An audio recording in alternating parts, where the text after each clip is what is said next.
Welcome to Top Med Talk. SNAP-2 has a Twitter account which we've linked to on the topmedtalk.com website. In March of this year, they tweeted, "Data is being crunched, manuscripts are being written, watch this space."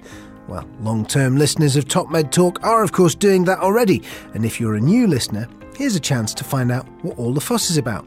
Dr. Ramani Munasinghe, Director of the UK National Institute of Academic Anaesthesia Health Services Research Centre, speaking to us last year, explains what SNAP-2 is, the Sprint National Anaesthesia Project. Have a little listen to this. Top Med Talk. Oh, Ramani, that's brilliant. Just as we close with you, can you give us a quick update? I mean, people are very jealous around the world about how connected we are as a community of providers. Can you just tell us quickly about SNAP-2, if I've got that right? Yeah, thanks, Monty. So SNAP-2 is a project that's been run out of the Health Services Research Centre.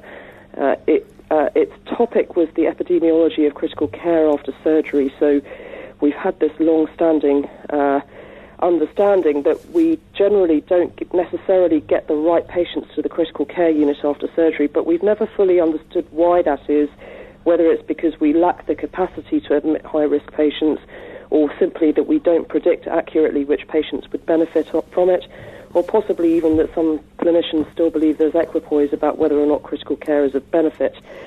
So we thought that we would try and answer some of these questions in the most comprehensive way that we could, and we did a one-week prospective cohort observational study at the end of March. It was delivered predominantly by junior doctors, so there was a trainee lead for it, Danny Wong, who's a PhD student, and we had nearly 3,000 investigators taking part, 255 UK hospitals taking part, so that's about 95% of UK hospitals that do adult inpatient surgery. And we've recruited over 23,000 patients who had inpatient surgery during that week. We'll have very detailed information on post-operative complications and where they went after surgery and why. And we've also got 10,000 clinician questionnaires quizzing them about what drives their decision-making around whether or not to admit patients to critical care post-operatively.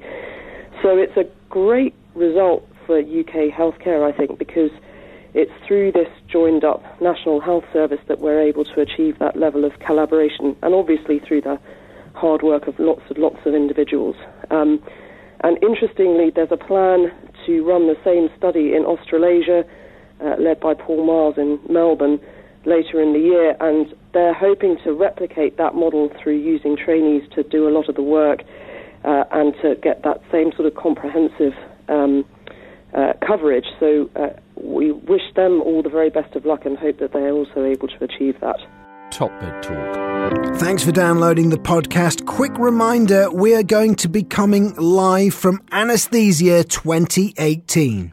It's the Royal College of Anaesthetists annual meeting. It's held at the British Museum and they're all sold out. So if you haven't got your ticket, you can't go unless you want to go with us and you want to hear it on Top Med Talk. It's from the 22nd till the 23rd, the Tuesday and the Wednesday. Anaesthesia 2018, exclusively on topmedtalk.com.